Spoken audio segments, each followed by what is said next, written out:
Good evening everyone से बहुत नमस्कार। तो अगर प्रैक्टिस के लिए क्वेश्चन किसी वीडियो बदलवा देना पड़ता है। मैं क्वेश्चन आपको कराता हूँ, डेली पीएनजी फाइल मिलती है आपको। अब अलग से क्या प्रैक्टिस वीडियो दूंगा मैं, जो भी क्वेश्चन आपको कराए जाते हैं आपको मिलते हैं, डेली पीएनजी फाइल मिलती है। नवनीत देवव्रत तिवारी, बिहारी बाबू, आकाश, सुशील, दिव्या, स्नेहा शेष, कर्माकर,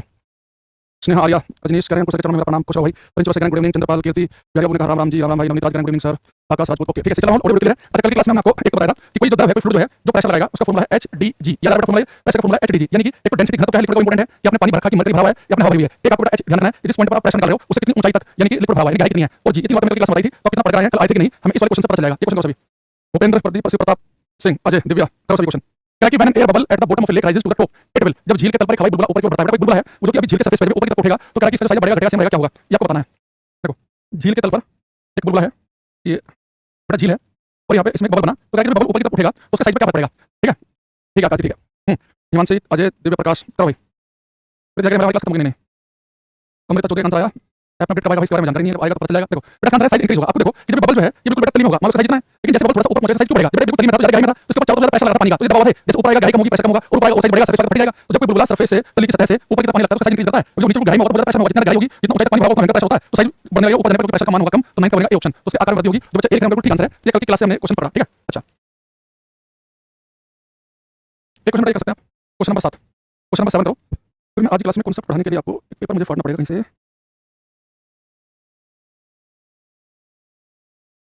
करो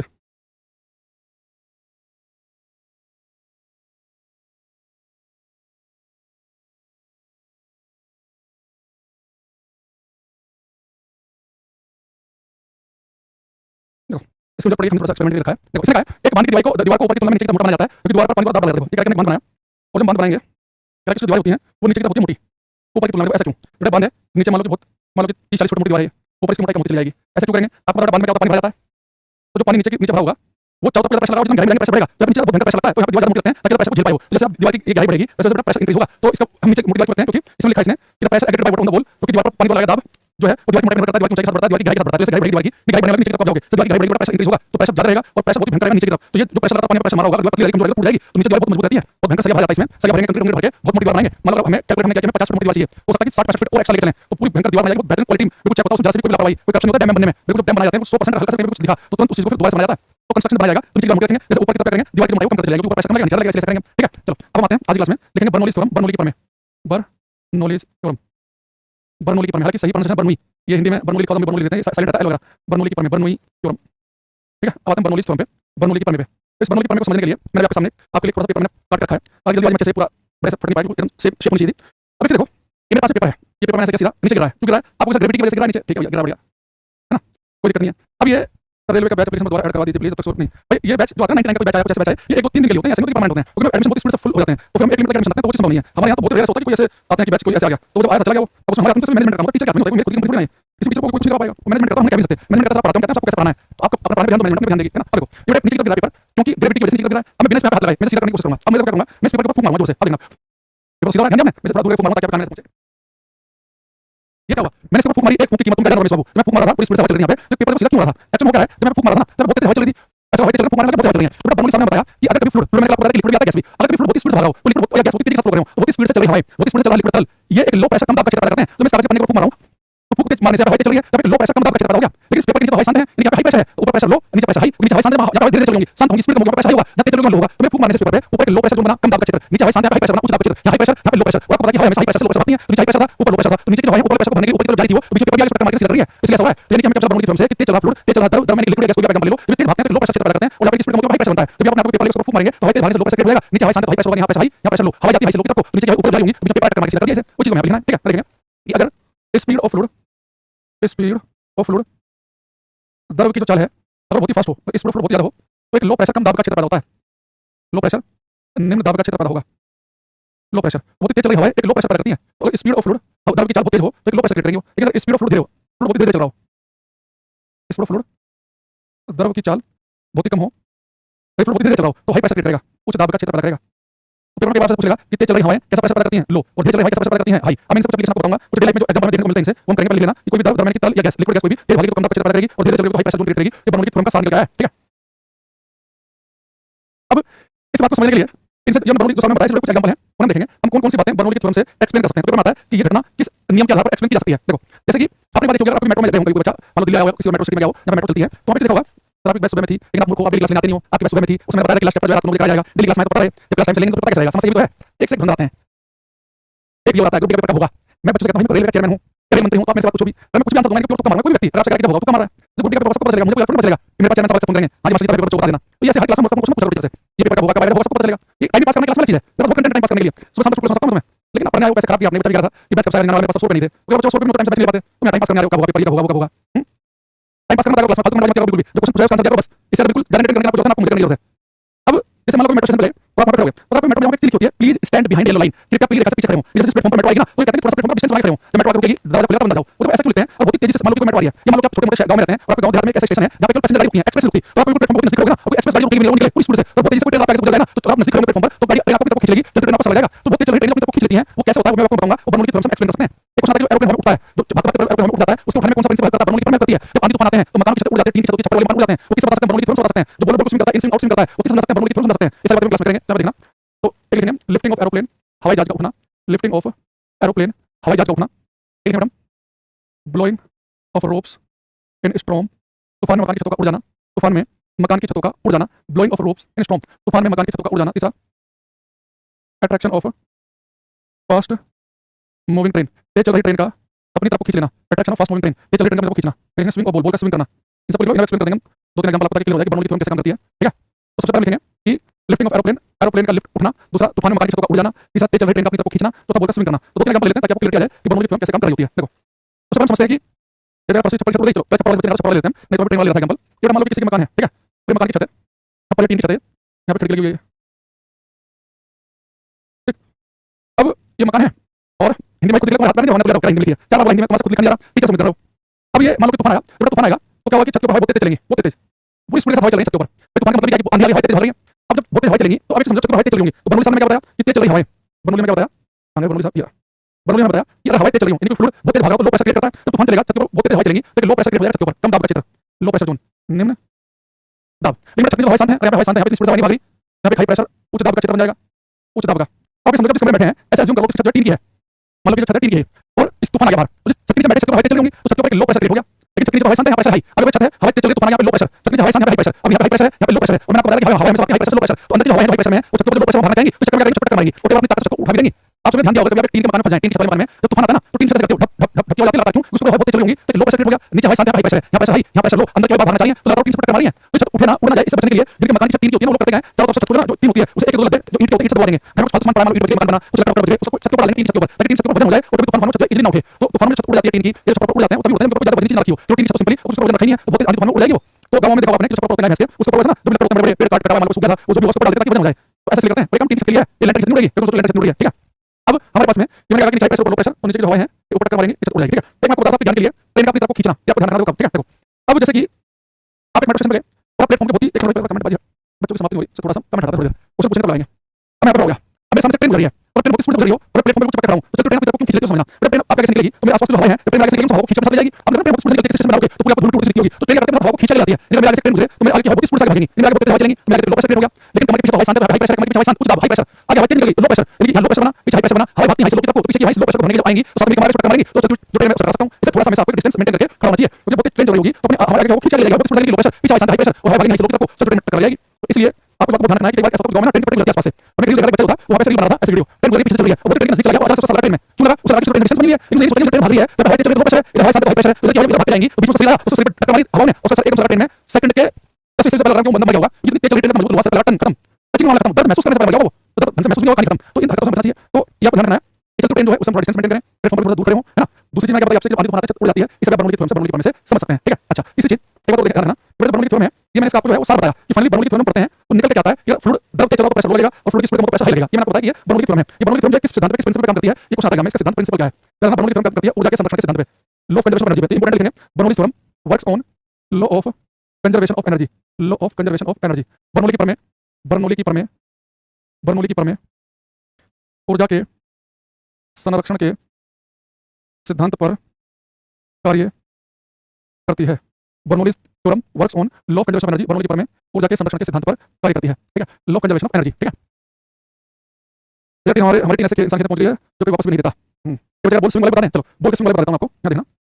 हमारे पास कुछ चीज़ है, चलो बोल करने के लिए हम ये लेते हैं। देखो अगर मान लो कि आपने चीज़ देखी होगी, ये जो बिल्कुल नहीं बोल होती है, बिल्कुल नहीं बोल, तो उसमें तो क्या होता है कि मान लो बिल्कुल नहीं बोले, तो उसका आपने उस लेटर की बोल कर रहा हूँ मैं, उसकी सिंगल सिलाई है बीच की, उसका फर्स्ट स्लिप की तरफ रखोगे तो वो बाहर की तरफ जाएगी, और उसकी सिलाई है अंदर की तरफ रखोगे फाइन की तरफ, तो वो इन स्विंग करेगी। लेकिन कई बार क्या होता है कि पिच से उतनी मदद नहीं मिल रही होती है, हवा में इतनी मदद नहीं मिल रही है बॉल को, कंडीशन बॉलिंग के लिए उतनी अच्छी नहीं है। तो टीम में आपने देखा कुछ प्लेयर करते हैं कि अपना जो पसीना है वो बॉल के हिस्से पे लगाना शुरू कर देते हैं, है ना, सलाइवा बीच में तो शायद अलाउ कर दिया है, तो सलाइवा थूक लगा देते पहले, बीच में बैंड कर दिया था। तो टीम में कुछ प्लेयर दो तीन प्लेयर जिन्हें पता होता है, जिन्हें बॉल बनानी आती है, वो बॉल के हिस्से पे लगातार पसीना थूक रहे होंगे, तो क्या करते हैं बॉल के हिस्से चमकाते हैं, और एक हिस्से को ऐसे छोड़ देंगे, उसे बिल्कुल काम नहीं करेंगे। तो टीम डिसाइड करती है ये लोग लगा हुआ है, नाम लिखा हुआ है, उस वाले हिस्से को चमकाएंगे, छोड़ देंगे। एक हिस्से को चमकाते हैं, उसमें कहते हैं सही साइड, और एक हिस्से को रफ होता है, बिल्कुल ऐसे लगाएगा धूल से लगी हो, वो बिल्कुल साफ सुथरा नहीं होगा। एक बार सैंड पेपर में फंसे थे स्टीव और ये वार्नर, उन्होंने कहा था कि बॉल जैसा जिसमें छोड़ देते हैं और खराब करने के लिए सैंड पेपर से रगड़ देते ताकि उसकी शक्ल खराब हो जाए। तो कोशिश करते हैं कि बॉल जो है, जो सिलाई है, सिलाई के एक तरफ पसीना लगा के चमका दें और एक तरफ हिस्सा को छेड़ना बिल्कुल भी, है ना। अब जैसे साइड फ्री दिखाया था उसने बॉल को मुंह से ही चबा रहा था, तो बॉल की एक तरफ चाहता है कि बॉल खुद से खुद ही हो, बेकार हो। कोई बॉलर पहले कहता था कि कैमरे नहीं होता, पहले बहुत बदतमीजी करता पाकिस्तान के बॉलर, अब तो कैमरे लगे हैं, अब तो फाउल नहीं पाते, तो क्या करते हैं एक तरफ जितनी बॉल खराब हो, मतलब कुछ चमकती हुई बॉल नहीं हो, अब उसको फायदा क्या होगा। देखो अगर मान लो मेरे पास बॉल है, मैंने इस बॉल को हवा में फेंका, ये बॉल चली हवा में, चली चली चली है, अब ये बॉल हवा को चीरते हुए बढ़ रही है, तो कुछ हवा तो चिकनी से पकड़ लेंगे, जो साफ पसंद लगा के चमका रखा है, यहाँ से कुछ लेंगे, ये तो आराम से लेंगे। लेकिन जो हवा से फिसल लेंगे खुदा है, जो कटा सा खराब है, जिसने चमकाई नहीं है, या आप साइड मुंह से काट दिया आपने, या डबल बॉल है तो आपने सैंड पेपर खराब कर दिया, तो जो हवा से लेंगे वो क्या करेंगे, जो फिसल है, जो कटा सा है, इस बॉल से फंस कर टर्बुलेंट लेंगे और घूमेंगे। जब बॉल में हवा चली होती है तो चिकनी से हवा तो आराम से लेंगे, स्पीड कम होगी। लेकिन जो फिसल होती है ना, वो हवा फंस जाती है बॉल में, तो बॉल कटी बड़ी सी यहाँ पे हवा तेज घूमती है, हवा तेज तो फिसल की तरफ हवा तेज स्पीड होगी, इधर हवा इतनी तेज चली होगी, इधर हवा तेज चल के पैसा हाई बन गया, हवा तेज चलते चलते बॉल की प्रेशर लो बन गया, इधर प्रेशर लो, इधर प्रेशर हाई, हवा चलती है हाई चलती है तो मारेंगे, उस बॉल को आउट स्विंग कर देंगे। तो नहीं बॉल होती है, वो हवा में चलती है, तो बॉल किधर को स्विंग करती है, हवा फिसल की तरफ, जब फिसल होगा ना, जब बॉल हवा में चलेगी तो फिसल की तरफ भागेंगे, पहले प्रेशर चिकनी से तरफ आराम से प्रेशर हवा चलती है हाई की तरफ, तो बॉल जो है वो फिसल की तरफ भागती है। लेकिन बैट्समैन को दूसरी चिकनी सा जो सही साइड है, तो बैट्समैन देखता है चिकनी सा अंदर की तरफ है, यानी रफी सा बाहर की तरफ बॉल आउट स्विंग होगी, तो बॉल को छोड़ के वैसे कर देगा, आउट स्विंग हो रही है, उसने देखा कि चिकनी सा बाहर की तरफ है, यानी रफी सा अंदर होगा, बॉल इन स्विंग होगी, तो बॉल को इन स्विंग के हिसाब से खेलेगा वो। तो बैट्समैन जो है अगले वाले बॉल के क्या करते हैं, बॉल को छिपा के ऐसे लगाते हैं ताकि जो बैट्समैन है उसे बिल्कुल शुरुआत में पता चले सही साइड की तरफ फिसल है, तो बिल्कुल ऐसे करेगा बॉल को, तब बिल्कुल एंड मोमेंट पर दिखे उसे, तो बॉलर बॉल को छिपाना शुरू करता है, बॉल अच्छे से बन जाती है, एक हिस्सा काफी चिकना हो जाता है, काफी रहता है, तो ऐसा कहता है। इसमें भी अगर कुछ फील्ड में लगा के रफी सा को खाते हैं तो बॉल रेसिंग होगी। तो आप टूर्नामेंट खेलते हैं और आप मान लो थोड़े से मौलिक हैं, आप मान लो ज्यादा सिद्धांतिक नहीं है, तो आप क्या कर सकते हैं, वहां कैमरे लगे भी नहीं है, मान लो कि एक जो कोई बंदा है, जैसे मान लो बड़ा सा ग्राउंड है और किसी कोने में खड़ा है, तो बॉल बिल्कुल तेरे पास में आए तो अपना पहले से ही अपना एक हाथ में यहाँ पे सैंड पेपर चिपका के बॉल को ऐसे करके खराब करके फेंकना बॉल को, है ना। तो ऐसे करके बाद क्या करते हैं लोग कि जो पैर में उंगली होती है, नीचे उनके जूते होते हैं स्पाइक वाले, तो स्पाइक से भी खराब करने की कोशिश करते हैं बॉल को। तो लेकिन इंटरनेशनल क्रिकेट में मुश्किल है, वहां तो आजकल बहुत कैमरे लगे होते हैं, पर वो वैसे कर लेते हैं, ठीक है।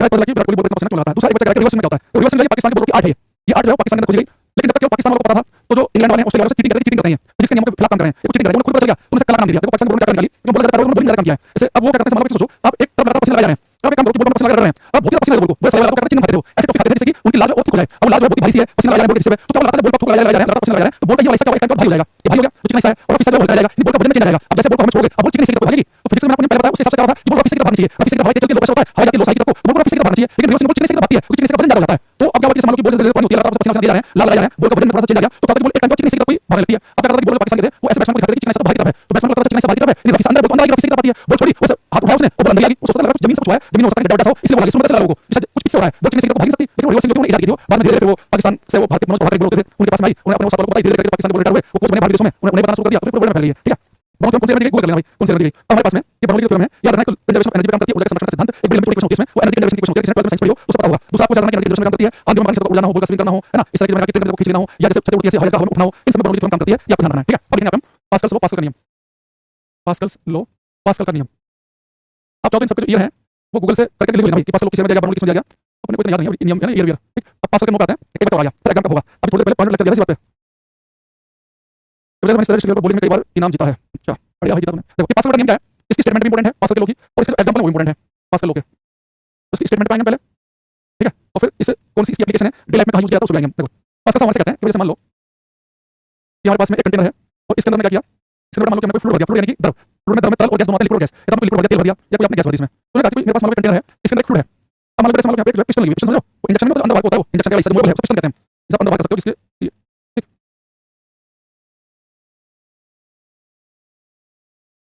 एक पिस्टन है, फिर कहा कि अगर किसी कंटेनर में आपको लिक्विड भर दो, पानी तेल जो भी आप मन करे, या कोई गैस भर दो, कोई फ्लूइड होना चाहिए, आप क्या करो, अब यहाँ से पिस्टन आपने पड़ी, उसने आपने पुश किया, दबाया, यानी कि आप लिक्विड गैस को पिछला दबा रहे हो, जैसे आपने यहाँ पे थोड़ा सा पुश किया, जैसे पिस्टन आपकी मान लो यहाँ की बजाय अब यहाँ पे आ गई है, पिस्टन जो आपकी है या यहाँ अपने से यहाँ पे दबा दिया अंदर की तरफ को, जब दबाओगे तो ये पिस्टन की तरफ लिक्विड दबाएगी, पिछाएगी से प्रेशर लगाएगी यहाँ पे, तो उन्होंने कहा कि आपने बस हल्का सा ही इस पिस्टन को हल्का से पुश किया, हल्का से आपने दबाया से यहाँ पे दबाया, तो यहाँ पे कुछ प्रेशर लगा, यहाँ पे लिक्विड भरा है उसको कुछ प्रेशर लगा, तो इन्होंने कहा कि किसी लिक्विड के एक हिस्से पर आप जितना प्रेशर जितना दबाव लगाएंगे वो लिक्विड वो प्रेशर को लिक्विड इक्वली समान रूप से ट्रांसफर हो जाएगा। तो मान लो कि आपने इसे दबाया अंदर को और आपने प्रेशर लगाया मान लो कि 5 पास्कल का, तो ये प्रेशर आगे वाले लिक्विड को लगाएगा 5 पास्कल से, फिर ये वाला आगे प्रेशर पहुंचेगा, ये वाला लिक्विड 5 पास्कल से दबाएगा, लेकिन यहाँ पे दबाया तो इस प्रेशर लगा, वो प्रेशर अगले लिक्विड में भी उतने पहुंचेगा, फिर ये लिक्विड अगले लिक्विड 5 पास्कल के प्रेशर से ये भी 5 पास्कल आगे पहुंचेगा, यानी पूरे लिक्विड के हर हिस्से पर 5 पास्कल का प्रेशर पहुंचेगा। तो मैं पूछता है कि किसी लिक्विड के एक हिस्से पर जितना दबाव लगाएंगे वो प्रेशर इक्वली आगे ट्रांसफर होता है या लगातार कम होता है, लगातार बढ़ता है, तो हम लिखेंगे कि किसी लिक्विड के एक हिस्से पर हम हल्का सा पुश कर दें, तो जितना प्रेशर हम पुश करेंगे वही प्रेशर पूरे लिक्विड का हिस्से तक पहुंचेगा, ये लिक्विड वाला 5 पास्कल से दबा तो अगले वाले भी 5 पास्कल का प्रेशर, 5 पूरे लिक्विड हर हिस्से पे इक्वली ट्रांसफर होगा। तो किसी द्रव के एक हिस्से पर लगाया गया दबाव पूरे द्रव में समान रूप से संचालित होता है, लगातार प्रेशर बढ़ता है, लगातार घटता है, हर पॉइंट तक इतना ही पहुंचता है। जैसे कि आपने इसके बाद एग्जांपल बताता हूं आपको, होली पे आप सभी लोग पिचकारी यूज करते होंगे, बचपन में क्यों कम से कम अभी बड़े हो गए तो हो सकता है कि आपको ज्ञान आ गया हो कि पानी वेस्ट नहीं करना चाहिए, प्लान नहीं करना चाहिए, वो वाली चीज है, लेकिन बचपन में बातों की नाम पावा करते तो नाम करनी चाहिए, बचपन का मतलब ये है। अब मान लो कि आपने पिचकारी ली उसके अंदर आपने पानी भर दिया, कलर बनाना है, होली को कलर होना चाहिए, ज्यादा पानी नहीं करना, कीचड़ भर लिया, ये कर लिया, वो बदतमीजी है, तो दिमाग से पता है जो कभी स्कूल में करते हैं वो, ठीक है। अच्छा अभी आपने यहाँ पे एक चीज में ध्यान दी, ये पिचकारी खेलते समय कि आपने यहाँ से पकड़ा हैंडल को और आपने हल्का सा पुश किया, तो पिचकारी को आपने हल्का सा पुश किया, यहाँ से आई है पिचकारी, ठीक है, जो उसकी बॉल है प्लास्टिक की या लेदर की जो भी आप यूज कर रहे हैं, अब ऐसे चीज ना जैसे पिचकारी को हल्का सा पुश करो, यहाँ से पुश किया, तो यहाँ से पानी बाहर निकल जाता है, तो पिचकारी को यहाँ तक पानी भरा हुआ है, आपने पिछले पानी को हल्का सा पुश किया, तो आगे पानी क्यों निकल रहा है, एक्चुअली हो क्या रहा है कि जैसे आप हैंडल से हल्का सा पुश करेंगे, ये पानी से कम आएगा, मतलब 10 प्रेशर से, ये तुरंत प्रेशर हम 10 प्रेशर, हम 10 पूरे ट्रांसफर हो, अब आगे पानी प्रेशर लगेगा, आराम से पानी बाहर निकलेगा, ऐसा थोड़ा होता है कि पिचकारी पूरा दबा देंगे पिचकारी को, तो उसके बाद पानी बाहर निकलेगा नहीं, पिचकारी इतनी बड़ी भी होगी, यहाँ से पुश करोगे, हल्का सा पुश करोगे, तुरंत एकदम से बाहर पानी निकलेगा, ये वाले से आपने पुश किया, बॉल से ये वाला पानी अगले को पुश करेगा, कैसे बाहर निकलेगा, ये काम इंजेक्शन में होता है, इंजेक्शन में रखा है और पीछे पुश करेगा, तो दवाई वाला पुश करेगा, वो बाहर से निकलेगा, तो किसी भी तल के एक हिस्से पर लगाया वो आगे समान रूप से बढ़ता है, ना घटता है, ना बढ़ता है, इक्वली ट्रांसफर होता है, क्या बोलेंगे हम, the pressure applied at any part, the pressure applied at any part of a fluid equally transmits at each part of that fluid. Hindi में लिखेंगे, किसी द्रव के एक हिस्से पर लगाया गया दाब, किसी द्रव के एक हिस्से पर लगाया गया दाब उस द्रव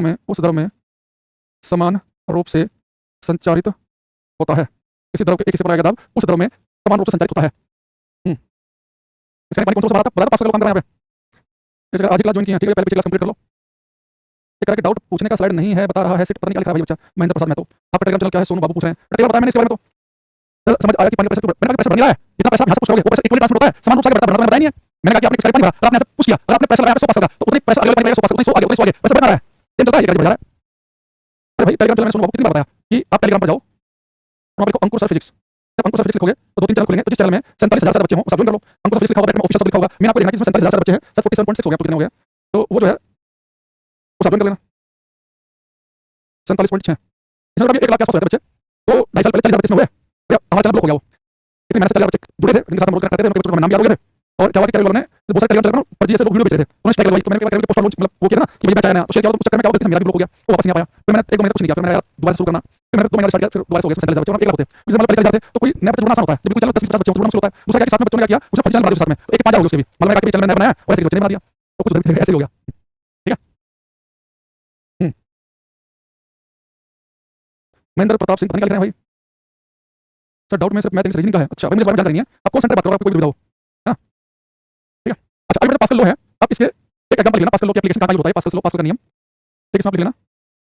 ये अपना हाइड्रोलिक शब्द भी आपको डिजाइन पेपर में हाइड्रोलिक समझ आएगा, पास्कल लगेगा, हाइड्रोलिक ब्रेक, जो हमारी गाड़ियों में ब्रेक लगाते हैं, ये गाड़ी आपको स्पीड चल रही है, आपने ब्रेक लगाया, पंजा दबाया, आपकी गाड़ी रुक गई, फोर्स में गाड़ी भाग गई 150 पे, पंजा दबाया, एक सूखा साथ भी रोक देता है, तो पास्कल का काम कर रहा होता है, हाइड्रोलिक ब्रेक हो, हाइड्रोलिक लिफ्ट हो, हाइड्रोलिक शब्द यहाँ पे आपको दिख जाए, समझ आएगा पास्कल का काम करेगा, तो पास्कल का काम करता है हाइड्रोलिक ब्रेक, हाइड्रोलिक लिफ्ट, कुछ भी ऐसे लिख मिले, क्वेश्चन नंबर आपको पोस्ट करने भी आते हैं, होम पेज पे उनमें लिखा होता है, मिसलेनियस मैंने लिखा था वो, जैसे है कुछ आ जाए तो जैसे हानि आपकी क्लास में उसकी जरूरत नहीं है। अच्छा अब देखो मैं आपको थोड़ा सा बता देता हूँ ब्रेक के बारे में, कि गाड़ी में ब्रेक में कैसे काम करता है, पास्कल का लॉ यहाँ समझना,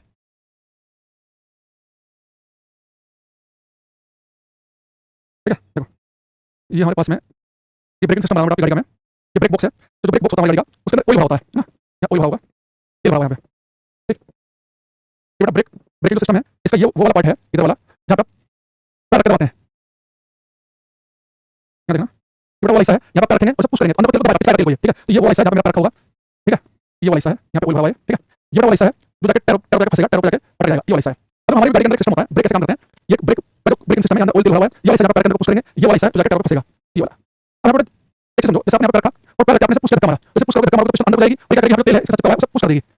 अब यहाँ पे जो एरिया बहुत कम रखते हैं, यहाँ पे एरिया कम ज्यादा, इसका फायदा क्या होगा, प्रेशर होता है फोर्स अपॉन एरिया, अगर मैं यहाँ पे एरिया कम रखूंगा तो कम ताकत लगा के मैं प्रेशर लगा पाऊंगा, तो मैं यहाँ पे पैर रखा पुश किया तो मान लो कि मैं थोड़ा सा एरिया बहुत कम है तो प्रेशर काफी ज्यादा लगेगा, निकल सकता था, तो मैं पुश किया, मतलब मैंने यहाँ से प्रेशर लगा 200 पास्कल का, तो मैंने पैर रखा गाड़ी चला रहा हूं पुश किया तो मेरे पैर ने 200 पास्कल का प्रेशर लगाया, अभी पास सामने क्या बताया था कि अगर इस पिस्टन ने यहाँ के लिक्विड को 200 पास्कल का प्रेशर दबाया तो यहाँ पे प्रेशर कितना पहुंचेगा 200 पास्कल, यहाँ पे 200, इस लिक्विड के सर के हिस्से पर 200 पास्कल का प्रेशर पहुंचेगा, ये वाला हिस्सा है लगे ब्रेक करना, यहाँ पे कितना प्रेशर पहुंचेगा 200 पास्कल का, लेकिन मैं यहाँ पे प्रेशर लगा रहा हूं P1, यहाँ प्रेशर P2, तो दोनों प्रेशर बराबर होंगे, पास्कल में कहता है किसी लिक्विड में किसी बोतल कंटेनर भी हो उसके अंदर लिक्विड भरा हो, कोई ऑयल या गैस भरी हो, आप उसके किसी से हल्का सा पुश कर दो, एक हिस्से में जितना दाब लगेगा वही दाब हर हिस्से पर पहुंचेगा, अब जितना प्रेशर यहाँ पर प्रेशर लगेगा प्रेशर फोर्स अपॉन एरिया, जो फोर्स लगा मतलब F1 है, एरिया यहाँ का छोटा A1, यहाँ पे कितना फोर्स लगेगा टैरो पर मुझे निकालना है और एरिया का मान लो है A2, तो मतलब मैंने फोर्स कितना लगाया 100 न्यूटन का, बहुत कम फोर्स लगा मान लो मैंने 100 न्यूटन का, और यहाँ पे एरिया कम है मान लो कि 5 सेंटीमीटर स्क्वायर है, वो कितना है 5 सेंटीमीटर स्क्वायर, यहाँ पे कितना फोर्स लगेगा वो मुझे निकालना है, और यहाँ का एरिया मान लो ज्यादा है, एरिया मान लो कि कुछ 80 सेंटीमीटर स्क्वायर, ठीक, मैं सोल्व करने से सेंटीमीटर स्क्वायर गया, ये कितना है 16 80, ये F को कितना आ गया 1600 न्यूटन, अरे वाह ये क्या हुआ, मैंने अपने पैर से पुश किया था, तो मैंने अपने पैर से धक्का मारकर दबाया था, तो मैंने अपने पैर से कितना फोर्स लगाया 100 न्यूटन का, लेकिन जब ये वाला हिस्सा टैरो पर फंसेगा तो कितने फोर्स लगाएगा 1600 न्यूटन, नहीं 100 न्यूटन का मैंने 1600 न्यूटन बना दिया पास्कल के लॉ की हेल्प से, तो पास्कल ने मेरे कैसे बताया कि जब मैं पैर के पुश करता हूं तो मतलब मैंने बहुत कम फोर्स लगाया 100 न्यूटन का, लेकिन यहाँ एरिया में तो कम है, यहाँ एरिया 5 सेंटीमीटर स्क्वायर, अब ये वाला हिस्सा कितना फोर्स लगाएगा टैरो पर मुझे F को निकालना है, और यहाँ एरिया ज्यादा मान लो 80 सेंटीमीटर स्क्वायर है, तो ये 100 न्यूटन का फोर्स लगाया तो 1600 न्यूटन बन गया, तो इसलिए हमारे ब्रिज ब्रेक लगाते हैं फोर्स बढ़ा सकते हैं, ठीक है ना। तो ये हमारे पास में ये जो पास्कल का लॉ है हाइड्रोलिक ब्रेक्स में काम करता है, ठीक है, ये दो नॉर्मल पहले गाड़ी में ब्रेक आते थे हाइड्रोलिक ब्रेक नहीं होते थे, और मैं थोड़ा सा एक ऊपर रुकती थी, है ना, और ज्यादा बड़े स्पीड पे तो ऊपर रुकेगी नहीं, एक ऊपर गाड़ी बहुत पहले जमाने में होती थी वो कम स्पीड पे चलती थी, भारी होती थी गाड़ियां, ब्रेक बहुत खींचना पड़ता था, बहुत फोर्स लगाना पड़ता था खुद से, तो तब जाके जो हिस्सा टैरो को रोकता था तो उसमें थोड़ा टाइम लगता था, तो ब्रेकिंग सिस्टम डेवलप किया गया, अब तो गाड़ी 150 स्पीड पे चल रही है, बहुत अच्छी कंपनी गाड़ी होती है, वो बहुत जल्दी ब्रेक लगाती है, ठीक है, तो ये हमारे पास में ये ऐसा कुछ काम होता है, इसे बस थोड़ा सा मोटा मोटा याद रखना, ठीक है। अब यहाँ पर लिखेंगे एक चीज आज की क्लास में सरफेस टेंशन प्रश्न, ये बड़ा बहुत इंपॉर्टेंट टॉपिक है, सरफेस टेंशन प्रश्न तनाव। अगले 10 मिनट में इसी की बात करेंगे और बहुत सारे क्वेश्चन पढ़ने हैं प्रश्न तनाव से, सरफेस टेंशन से, ठीक है। डोंट फॉरगेट आर्गुमेंट प्रिंसिपल में, ठीक है। सबके कमेंट आ रहे हैं यहाँ पर। अब आप देखिए ना, देखो सरफेस टेंशन क्या है? दुनिया का कोई भी लिक्विड, कोई भी तरल हो, पानी ले लो, कोई तेल ले लो, क्या कम करे, सरसों का तेल ले लिया आपने, मरकरी पारा ले लिया, पानी ले लिया, शहद ले लिया, कुछ भी, हर एक लिक्विड की टेंडेंसी एक प्रवृत्ति होती है, हर एक लिक्विड अपने आप को चारों तरफ से सपोर्ट कर कम से कम क्षेत्रफल में रह जाता है। तो किसी लिक्विड की किसी तरल की ये टेंडेंसी मुझे कम से कम जगह में रहना है, मुझे कम से कम जगह घेरनी है, उस टेंडेंसी को हम कहते हैं surface tension. The tendency of liquid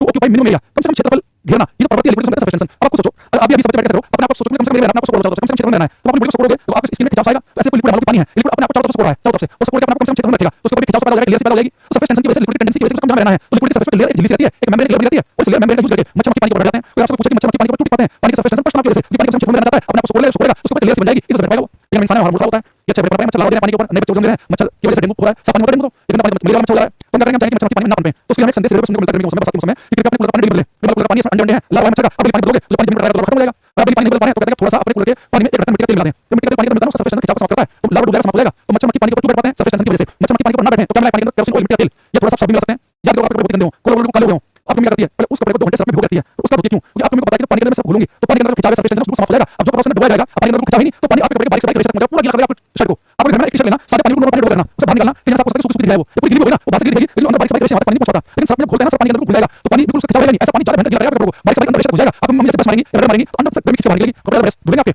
तो इसे क्लास में लिखेंगे अभी, फर्स्ट लिखेंगे mosquito, insects etc can sit on water because of surface tension। Hindi लिखना भाई, गुस्सा करो, सिंपल से लिखना है, मच्छर मक्खी कीट पतंगे इत्यादि, मच्छर मक्खी कीट पतंगे इत्यादि, यहाँ पे बोल रहे हैं स्मॉल ठीक करें, मच्छर मक्खी कीट पतंगे इत्यादि पानी के ऊपर प्रश्न तनाव की वजह से बैठ पाते हैं।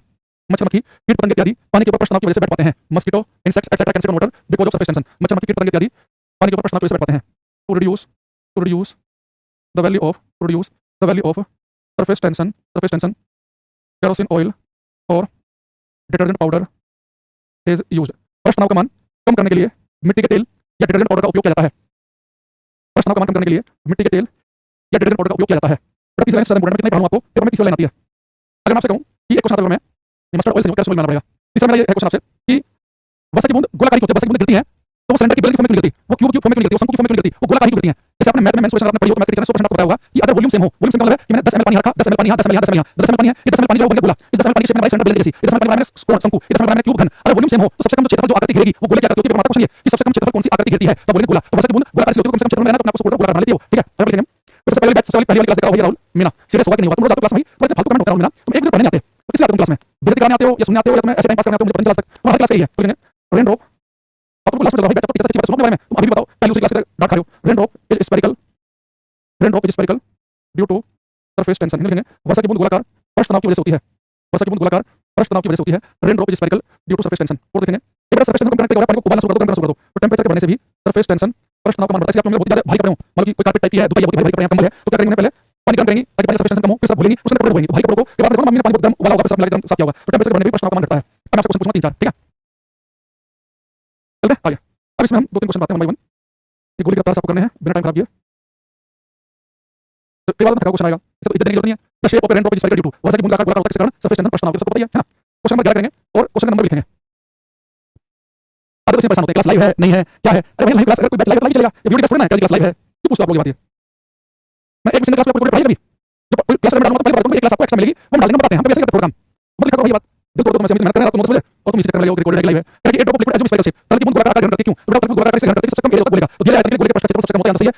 ज्यादा सॉरी इसी तो गलत हो गया, ये भी लिखा है स्फेरिकल, इसमें है least surface area for given volume, दिया जाता है कि गोले के प्रश्न क्षेत्रफल सबसे कम होता है, यहाँ पर लिखा है, तो भी सही आंसर इसका जो मैं सिनासी सजनेश अचिता शुभ प्रिंस मोरिया नाजिया परवीन अंजलि दुर्गेश भांगी अमन सिंह देवव्रत राहुल मीना, ठीक है। इंटरमोलिकुलर फोर्स होते हैं अंतर आणविक बल या केमिस्ट्री प्रोग्राम इंटरमोलिकुलर फोर्स, तो मोलिक्यूल के बीच लगे राधिका प्रताप सिंह अमन सिंह को सब सी लिखा, पता नहीं लिखा है भाई, सबसे कम सरफेस एरिया होता है गोले का, करते हैं वैसे, ठीक है। एक क्वेश्चन और देखेंगे इसमें, when the temperature increases the surface tension usually, तो तापमान के बढ़ने पर सरफेस टेंशन घटता है, ये बड़ा क्वेश्चन है, उसमें टाइम खराब नहीं करेंगे, तापमान बढ़ेगा तो प्रश्न का मान घटेगा, ठीक है। एक क्वेश्चन जो है वो आपको करना है, क्वेश्चन नंबर 26 लिखा है tendency of liquid drop to contract and occupy minimum area, इसी तरह से सपोर्ट कर न्यूनतम आकार घेरने की प्रक्रिया कहलाती है सरफेस टेंशन प्रश्न। तो किसी लिक्विड की टेंडेंसी को कम से कम रहना सरफेस टेंशन में बताया था, साबुन सतहों के स्थान पर साफ करके, साबुन का काम क्या है, साबुन और सर्फ जब मिलेंगे है ना, साबुन और सर्फ एक बचेगा सरफेस टेंशन की डेफिनेशन लिखा, यहाँ से लो ये डेफिनेशन किसी तरह से सपोर्ट कर न्यूनतम आकार घेरने की प्रवृत्ति प्रश्न कहलाती है, यहाँ से लिखना है डेफिनेशन लिखनी है। तो साबुन ये बेटा सब पानी में मिलेंगे तो सरफेस टेंशन को कम कर देंगे, खत्म कर देंगे, तो पानी अंदर तक पहुंच जाएगा, अंदर तक गर्मी खींच के बाहर निकलेगी सरफेस टेंशन, ठीक है। तो आज टाइम हो गया, बाकी कल की क्लास होगी, लास्ट क्लास होगी, उसमें समाप्त करेंगे। और जो कुछ हमारे ऐसे वैसे छोटे बैच थे जहाँ पे ऐसे टाइप के एंटीपी टाइप के कुछ, तो वहाँ पे मैग्नेटिज्म की एक क्लास करवाते हैं, है ना, अपलोड करते हैं, वो मिल जाएगी आपको परसों, ठीक है। कुछ बैच में कुछ जो पढ़ा है जो स्पेशल बैच है उनकी बात अलग है, साइंस स्पेशल टाइप के जहाँ 100 लेक्चर पढ़ते हैं, जहाँ हम कम लेक्चर पढ़ते हैं वहाँ को क्लास चला दी जाएगी, मिल जाएगी। तो कल हम खत्म करेंगे, तो पढ़ेंगे आर्किमिडीज प्रिंसिपल, जो बहुत इंपॉर्टेंट चीज है, ये जो हमें जानना पड़नी है, ठीक है। उससे कुछ क्वेश्चन टाइप करेंगे, तो thank you, bye, take care, bye, good night.